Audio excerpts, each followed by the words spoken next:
இன்றைக்கி நம்ம egg rice எப்படி செய்கிறதுன்னு பார்க்கலாம் வாங்க.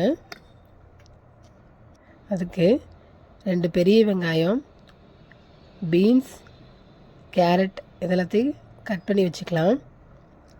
உளுந்தம்பருப்பு, கடலைப்பருப்பு, 3 வரமிளகாய் எடுத்து வச்சுக்கலாம்.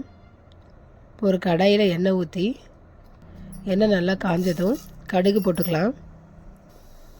கடலைப்பருப்பு, உளுந்தம்பருப்பு, வரமிளகாய், கட் பண்ணி வச்சு பெரிய வெங்காயத்தையும் சேர்த்துக்கலாம். கேரட், பீன்ஸ் இதெல்லாத்தையும் நல்லா வதக்கிக்கலாம். நல்லா வேகிறதுக்கு உப்பு கொஞ்சம் சேர்த்திக்கலாம்.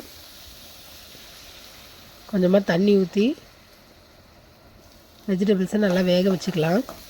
இந்த அளவுக்கு நல்லா வெந்திருக்கணும். வெந்ததும் நான் இன்றைக்கி ஒரு 5 முட்டை எடுத்திருக்கேன். எல்லாத்தையும் உடச்சி ஊற்றிக்கலாம். நல்லா கலரி விட்டு அடுப்பை சிம்லேயே வச்சு நல்லா கலரி விடலாம்.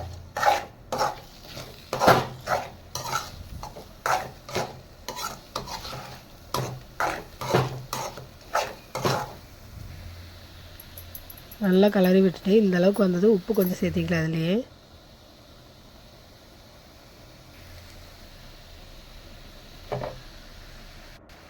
எடுத்து வச்ச ரைஸு இதிலே சேர்த்திக்கலாம். 1 ஸ்பூன் மிளகுத்தூள் சேர்த்திக்கலாம். எல்லாத்தையும் நல்லா கலந்து விடலாம். நல்லா கிளறினதும் கொத்தமல்லி போட்டு இறக்கிடலாம். அவ்வளோதான்.